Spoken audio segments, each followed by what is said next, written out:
Hi there. My name is Austin Skoog. This is my um, final for Nazi Germany history for Dr. Wiki. So I answered the three questions that were prepared and for the outlines. So just diving into it. So the first question, explain why appeasement made logical sense for Britain in 1936 through 1938, but why it ceased to make sense in 1939. Discuss if an earlier British engagement could have changed the course of the war and whether the British Prime Minister Neville Chamberlain deserves to be blamed for having waited too long to confront Hitler. So appeasement from 1936 to 1938, it made sense, right? As this was kind of a policy of making concessions to pretty much avoid the war. So Neville Chamberlain's ultimate goal was, he didn't want to enter the war. So he pushed for this because Britain obviously took a large hit after World War I, and they were still, I guess, sort of kind of traumatized from this. So why it kind of made sense? I mean, it made sense because World War I left a strong mark on Britain, and they just simply didn't want something like this happening again. And in Keegan chapter 2, in one of the primary sources listed, it discussed how kind of like a lot of British leaders thought that Germany had been wrong by the Treaty of Versailles. Chamberlain wanted to build up his military in Britain, and Britain was also not in the best state economically at this time, so it just made sense for them to kind of lay back and try not to get involved with any sort of conflict. Keegan believed that Hitler was restoring German pride and didn't think that he was honestly pursuing world domination. It comes to find out that he obviously wasn't, but that was what he saw. And the reason that it stopped making sense in 1939 was that Hitler promised that Czechoslovakia was pretty much his last demand in 1938, and he invaded all of it in 1939. So this is kind of when Chamberlain began to realize that Hitler was a liability and that he really couldn't trust him. And in the documentary, it really showed the awareness of, especially towards the end of the documentary, it showed the awareness of the Nazi aggression towards just that awareness that kind of grew of that Nazi aggression. And then you get into if Britain would have taken earlier action. Hitler potentially might not have gained the power and grew as strong as he did if they would have taken a little bit earlier action, but you never know. And the British military was also no match for the Nazi regime, so it's really hard to judge. I'm not really sure. I don't think so. And then final little portion of that question is Chamberlain to blame, right? I mean, it's evident based on the sources that he did try to stall and avoid war at all costs, and he was a firm believer in diplomacy, and he thought that would work. He acted very in line with the public per the Holocaust Encyclopedia, but I don't know. I think he just underestimated Hitler, and you could argue that he also wasn't in blame because he simply just misjudged him, and he also gave up like an ally such as like Czechoslovakia. But I think that he trusted in Hitler, and that was kind of his big mistake. So that's kind of the wrap on that first question. And then the second question, diving into that Nazi-Soviet pact. This question is just asking about why they kind of signed it and the advantages and disadvantages of it, and then why Hitler kind of broke it.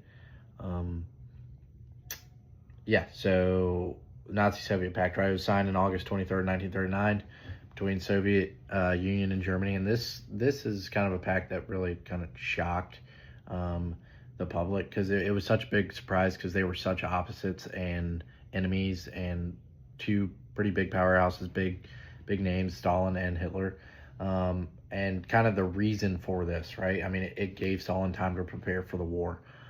In Keegan chapter 6, it talked about how the Soviet, like they signed this because the Soviet Union was not really ready for a war of this caliber.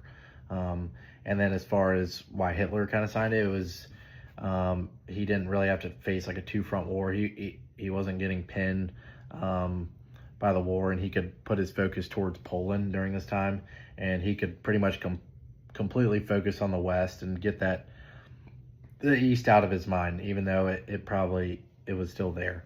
And then it was asking kind of about the advantages. So the advantages for the Soviet Union, so they gained territory in a buffer zone. It gave them time to see Germany and the West go at it, so they kind of sit back and see them wear each other out, and then hopefully he knew that he would be ready if Germany were to attack. And then the advantages for Germany, right? It gave them the green light to invade Poland. They could go all in. And Keegan had stated that it was a strategic move on Germany's part to delay any kind of Soviet confrontation. So basically Hitler was signing this pact to kind of step away and put all his focus on something when he knew that eventually he probably would go to war with the Soviet Union in the East, and come to find out that's exactly what happened. So some of the disadvantages for Stalin. In part one of that documentary, Stalin ignored the intelligence about the upcoming invasion. So he obviously trusted Hitler way too much, and it really just like gave Soviet Union resources that helped like Stalin long term, but it was tough. And then looking at the disadvantages for Hitler, right? So he gave the resources that help the Soviet Union long term. So completely gave away Germany's resources. And then obviously it was still the goal to destroy communism. Okay. So why did the pact break? So Operation Barbarossa. Hitler saw Bolshevism as a Jewish plot, right? So Keegan states that the war in the East was always in the back of Hitler's mind. He knew that once he was done with Poland and took over that he was going to go to war with Stalin, and it was going to be nasty, but he had to put it on hold to take over more land and gain what he wanted.